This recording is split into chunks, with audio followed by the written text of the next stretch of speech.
Hi everybody, my name's Eddie Hamilton. I'm a film editor. I've worked on films like Top Gun, Maverick, Mission Impossible, Dead Reckoning, Fallout, Rogue Nation, Kingsman and Kick-Ass.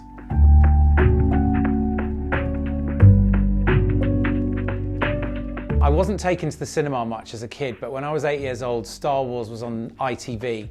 I remember staying up really late to watch it, and then I got up early the next morning and watched it again off a Betamax tape. And I saw people's names in the credits at the end. And I remember thinking, well, hang on a second, that means people must actually make films, like humans make films. They don't just appear on TV by magic. I was obsessed with movies from that day, and I used to beg my parents and my friends' parents to take me to the cinema. And I read as many books as I could about it, listened to music all the time, bought film soundtracks. Anything that was on TV behind the scenes of movies I would watch. And then when I got DVDs later, I'd watch all the special features.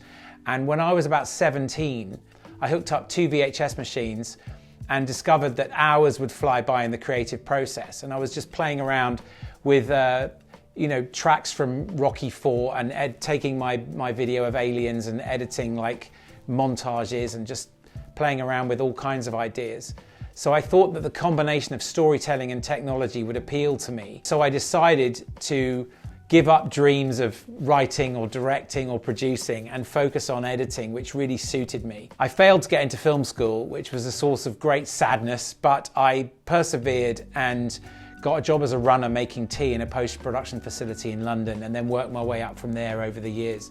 And from starting to getting a call to work on Mission Impossible in 2014, it was about a 20-year period of like climbing up the ladder slowly, improving my contacts and the quality of work that I was doing.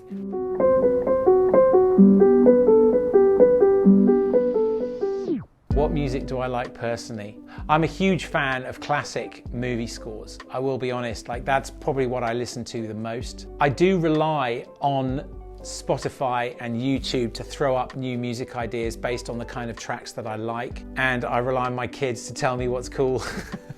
And I rely on like music experts at the film studio. You know, quite often there are teams of people, for example, at Universal Production Music who are much better, who have a much greater depth of knowledge than I do. And so I can reach out to them for help. I wouldn't say you would come to me necessarily for kind of modern music advice or fashion advice, let's be honest, right? My kids would never go for that.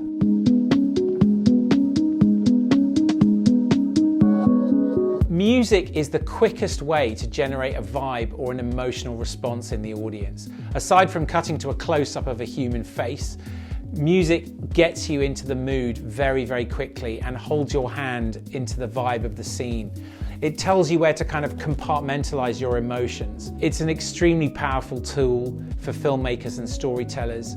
Some directors I work with love hearing music on scenes straight away. Some directors like to work on the scenes and get them working really well and then introduce music later. If you can get your sequence working without music, adding music will only enhance it. But I'm constantly thinking about music all the time, and the power of where you can start music, where you can climax a cue, the kind of music you can use, the emotional effect that you create in the audience.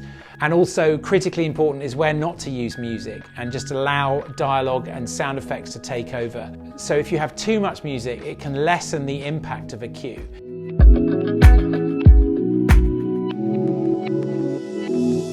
The thing about action movies is they're not just action. Quite often they're teamwork, there's romance, there's suspense. So there's all kinds of emotions that you're underscoring with an action movie. I think the most useful way that music can be employed is by giving momentum and energy to a sequence. So if you're not cutting a sequence fast, you can enhance the energy of the sequence by adding music with more tempo than the edits have, which we do quite a lot in Mission Impossible and in Top Gun. We would quite often use music with greater beats per minute, and we would have fewer cuts, but we would create the energy that we need through the cue that we're using. I think it's very important to underscore dialogue as well and use music that doesn't fight the dialogue. So more string-based music with kind of less momentum and less percussion and less musical stabs so that the music is kind of holding the audience's hand through the emotional nuances of a dialogue scene. In action, sometimes when you're fighting with sound effects, if you've got a lot of sound effects going on, you want to rely more on percussive music or music with string stabs. We use those quite a bit to cut through when we've got quite a lot of sound effects going on. I do love very simple cues as well. Sometimes simple strings and piano can create just the right mood. What's very important is how your film starts. I imagine the audience sitting in the cinema, the logo comes up, and you want the music to immediately take them by the hand and tell them the kind of movie that they're watching so that they get emotionally invested straight away. And quite often we will, on a Mission Impossible movie, for example, or an action movie, you might tickle the audience with the right kind of emotion at the start over the logos so that they get a vibe, they start getting excited about the movie they're going to watch.